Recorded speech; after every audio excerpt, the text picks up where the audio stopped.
When we look back at the Victorian age, we tend to see it in black and white, a world of rigid rules, strict morals, and people who seem impossibly buttoned up. And nowhere does this seem more true than in the family of Queen Victoria herself. Her 9 children were meant to be the embodiment of this era, princes and princesses who were symbols of duty, empire, and unshakable decorum. They were chess pieces in their mother's grand dynastic game, married off to secure alliances across Europe. But if you look closer at those old photographs, past the formal poses and the somber expressions, you might notice one face that seems a little different, a pair of eyes that hold a spark of something else, curiosity, intelligence, and maybe even a touch of rebellion. This is the story of the one who broke the mold, the 6th child and 4th daughter of Queen Victoria, the one they called the artist, the bohemian, the beauty of the family. This is the story of Princess Louise. Her life was supposed to follow the same rigid path as her sisters: a suitable royal marriage, a life of quiet duty, and an endless succession of formal ceremonies. But Louise's story is a tapestry woven with threads of rebellion, secret sorrows, and whispers of a life lived in the shadows, far from the public eye. It's a story of a loveless marriage, a mysterious accident, and a secret so profound that, if true, it would rewrite the history of the royal family itself. So what happens when a princess, born to be a symbol, decides she wants to be a person instead? And what is the tragic price of such a quiet, lifelong rebellion? To understand Princess Louise, you have to understand the world she grew up in. And that world was shaped by a single catastrophic event: the death of her father, Prince Albert, in 1861. Louise was only 13 years old, and the loss was devastating. But for her mother, Queen Victoria, it was an apocalypse. The Queen plunged into a state of profound, perpetual mourning that would last for the rest of her life, and she dragged her entire family down into the darkness with her. The royal court became a place of suffocating gloom. The palaces were cold, the curtains were drawn, and the color black became the mandatory uniform for decades. Victoria, in her grief, became even more controlling and domineering, obsessively managing every single aspect of her children's lives, even well into their adulthood. She dictated who they could see, what they could read, and, most importantly, who they would marry. Emotional expression was suppressed. Laughter was frowned upon. The primary duty of her children was to serve as props in the ongoing theatrical performance of their mother's grief. It was in this bleak, emotionally starved environment that Princess Louise came of age. But unlike some of her more pliable siblings, Louise possessed a spirit that chafed against these restrictions. She was inquisitive, witty, and blessed with a formidable intelligence. From a young age, she showed a remarkable talent for drawing and sculpture, a passion that would become her lifeline and her greatest form of rebellion. While her sisters were content with needlepoint and watercolor sketches, Louise wanted to get her hands dirty. She wanted to create, to shape things from clay and stone. This artistic impulse was more than a hobby. It was the expression of a soul that refused to be flattened by the oppressive atmosphere of her mother's court. She was a vibrant splash of color in a world that was determined to remain monochrome. Her relationship with the Queen was, unsurprisingly, complex and often stormy. Victoria was both proud of her daughter's beauty and talent and deeply suspicious of her independent streak.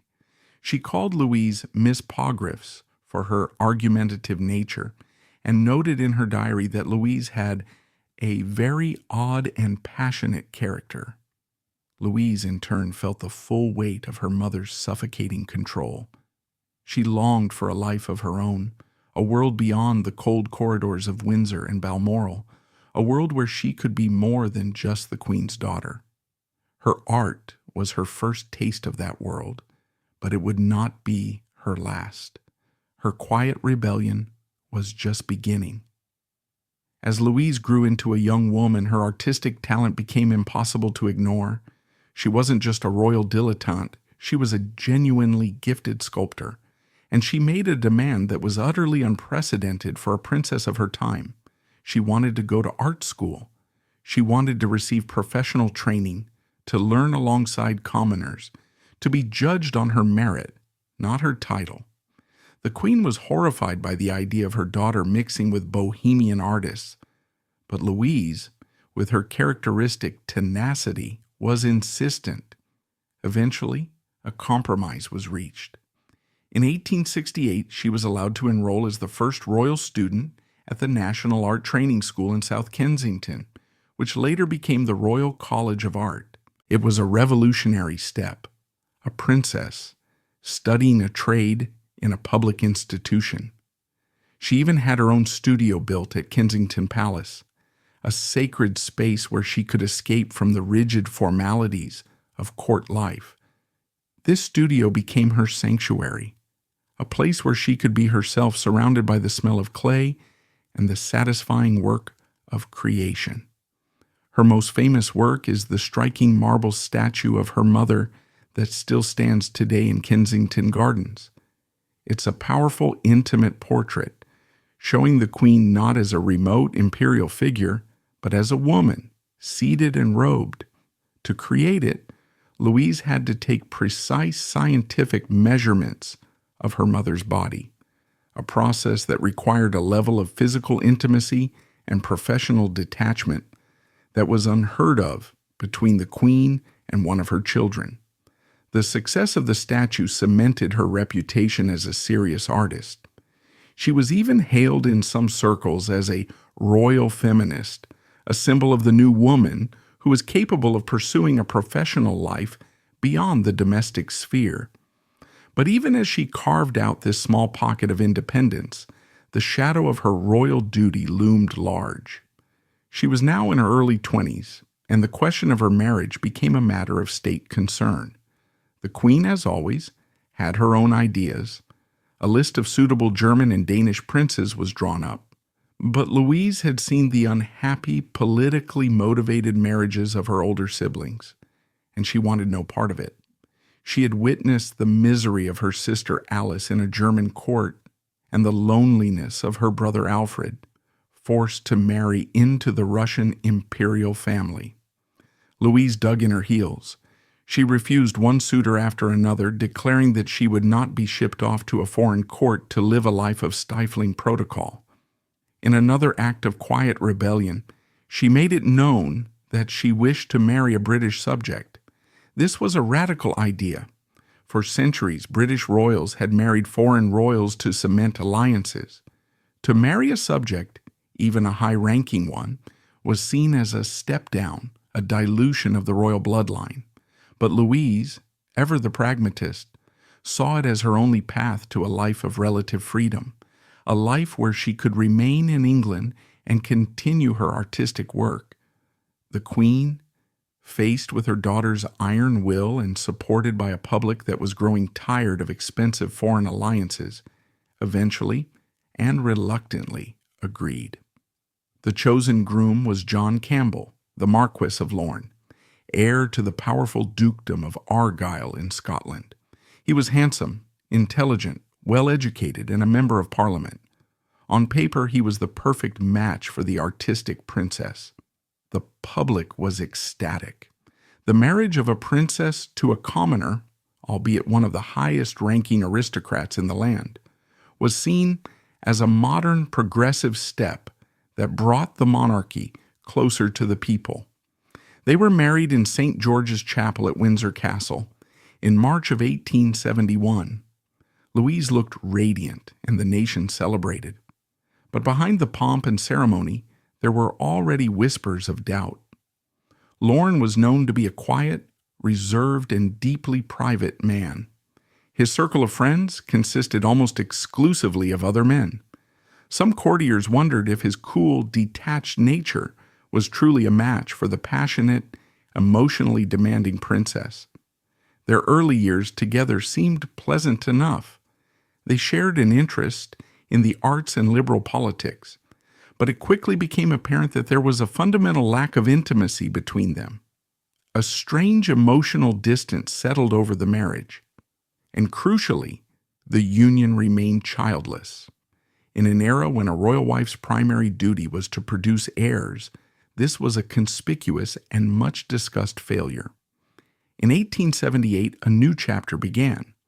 Lorne was appointed the Governor-General of Canada, the Queen's official representative in the vast dominion.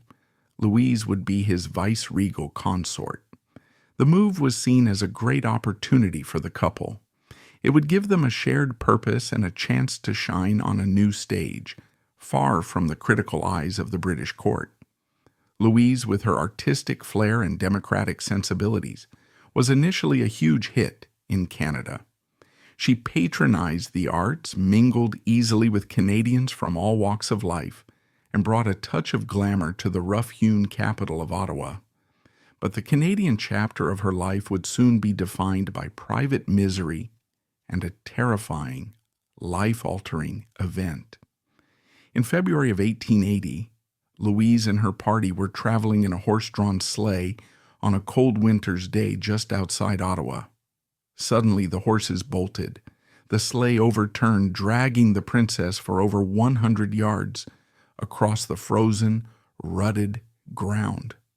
Her injuries were severe. Her head was badly gashed, her ear was torn, and she suffered a serious concussion and internal injuries that would cause her pain for the rest of her life. The official story was that it was a simple, tragic accident. But rumors immediately began to swirl. Some whispered that the driver had been drunk. Others hinted at something more sinister, that it was a deliberate attack by Irish Fenian sympathizers who were active in North America at the time. Louise herself never spoke publicly about the incident in detail, but the trauma, both physical and psychological, was profound. She became more withdrawn and spent long periods away from her husband, recuperating in Bermuda, and later returning to England for months at a time. The Canadian dream had turned into a nightmare. The cold, empty spaces of the Canadian landscape seemed to mirror the growing coldness and emptiness of her marriage. She had traveled across an ocean, only to find herself more trapped and more alone than ever before. When Louise and Lorne returned to England for good in 1883, they were effectively leading separate lives. While maintaining the public facade of a married couple, they spent most of their time apart. Lorne pursued his political and academic interests, while Louise retreated into her own world, the world of art, sculpture, and the bohemian circles of London. Her studio at Kensington Palace became her fortress of solitude. Here, she surrounded herself with artists, writers, and intellectuals, people who valued her for her talent and conversation, not just her title. She formed close, intense friendships with several men from this circle, most notably the celebrated sculptor, Sir Edgar Boehm. Their relationship was the subject of intense gossip. Were they merely mentor and student, or was it something more?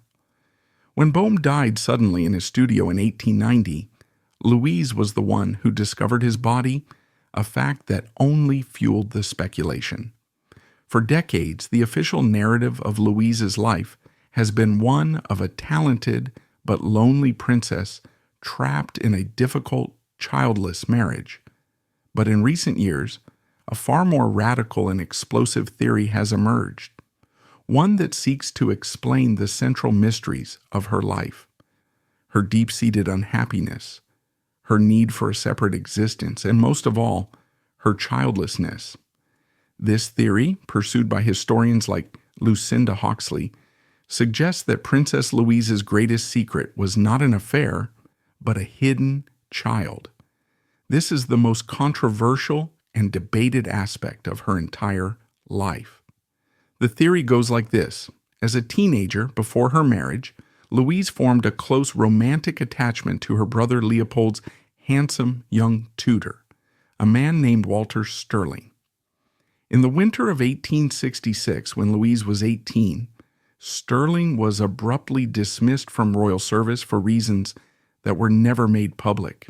Shortly thereafter, the princess was conveniently taken ill and sent away from court for a prolonged period of recovery. The theory suggests that Louise was pregnant with Stirling's child. A secret birth was arranged, and the baby boy was quietly adopted by the son of Queen Victoria's own royal obstetrician, Sir Charles Locock. The boy was named Henry.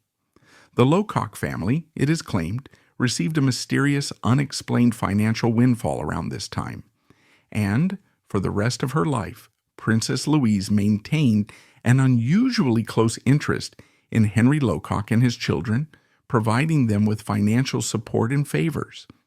Is this incredible story true? There is no definitive DNA proof.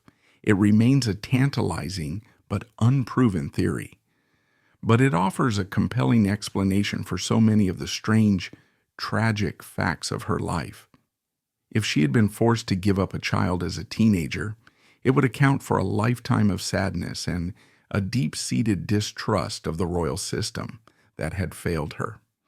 It would explain her fierce determination to control her own marriage and her refusal to be shipped abroad, and it would cast her long, childless union with Lorne in a new, even more tragic light.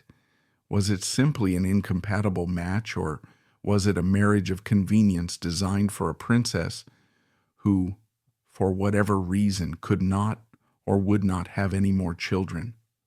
We may never know for sure, but the very existence of this secret narrative reveals the deep cracks that ran beneath the smooth, polished surface of her royal life. Her marriage to Lorne remained a hollow shell. The widespread belief, both then and now, is that Lorne was gay. This was, of course, a secret that could never be acknowledged in Victorian society, especially for a man married to the Queen's daughter. If true, it means that Louise was condemned to a life without physical intimacy or the deep emotional connection she so clearly craved. Her friendships with men like Edgar Boehm may have been her desperate attempts to find that connection elsewhere. Her art was her passion, her solace, and her escape from a life of profound loneliness. She was surrounded by the pomp and ceremony of the world's greatest empire, but she was an island of private sorrow. The pain of her life was compounded by very real grief. She was extremely close to her youngest brother, Prince Leopold, a fellow intellectual and outsider who suffered from hemophilia. When he died suddenly from a fall in 1884, Louise was devastated. She had lost her closest friend and ally within the family, the one person who truly understood her. His death pushed her further into the isolation of her studio and her art. What then is the ultimate significance of Princess Louise's quiet rebellion? She didn't overthrow a government or lead a revolution. Her acts of defiance were personal, but they were no less significant for it.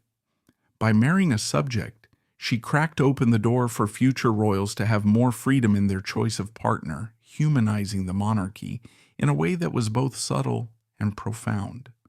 By pursuing a professional career as an artist, she became a powerful, if reluctant, feminist icon, demonstrating that a woman's role need not be confined to the drawing room. Her life also serves as a poignant and powerful illustration of the hidden costs of royal life, particularly for women. She was a woman of immense talent and intelligence who was never allowed to fully realize her potential. Her art, as impressive as it was always secondary to her royal duties. Her personal life was sacrificed at the altar of public perception. She championed the rights of other women to education and professional careers, even as her own life was a constant negotiation with the forces that sought to limit her. She became the 9th Duchess of Argyll when her husband inherited his father's title in 1900. But the title changed little. They continued to live largely separate lives. Lorne died in 1914, and Louise spent the next quarter of a century as a widow. She became an increasingly eccentric and reclusive figure, a living link to a bygone era, fiercely protective of her privacy to the very end. She ordered that all of her private diaries and letters be destroyed after her death, a final act of a woman who had spent a lifetime guarding her secrets. She died in 1939, just as the world was on the brink of another great war, a woman who had been born in the age of horse-drawn carriages and lived to see the age of the airplane. Princess Louise's life was a study in contradictions. She was a public figure who craved privacy, an acclaimed artist who was never truly free to pursue her art, a woman at the very heart of the establishment who possessed the soul of a rebel. She was a daughter of the formidable Queen Victoria, but in many ways she was the Queen's opposite, passionate where her mother was repressed, curious where her mother was dogmatic, and modern where her mother was a monument to the past. Her story is not a happy one. It is a story of loneliness, of compromise, and of a lifelong search for an authentic life within the crushing confines of an institution that demands conformity. We will likely never know the full truth of her secrets, the true nature of her marriage, the whispers of affairs, or the tantalizing possibility of a lost, hidden child. But perhaps the exact details don't matter. What matters is the portrait they paint of a woman of immense courage and quiet resilience who navigated a world of gilded cages and profound personal sorrows, and who managed, through her art and her iron will, to carve out a space that was entirely her own. She was the sculptor princess, and her greatest creation was, in the end, herself. And that's all for today's video. If you like this video, hit that thumbs up, let us know your thoughts in the comments section, and subscribe so you won't miss out on future uploads. See you next time.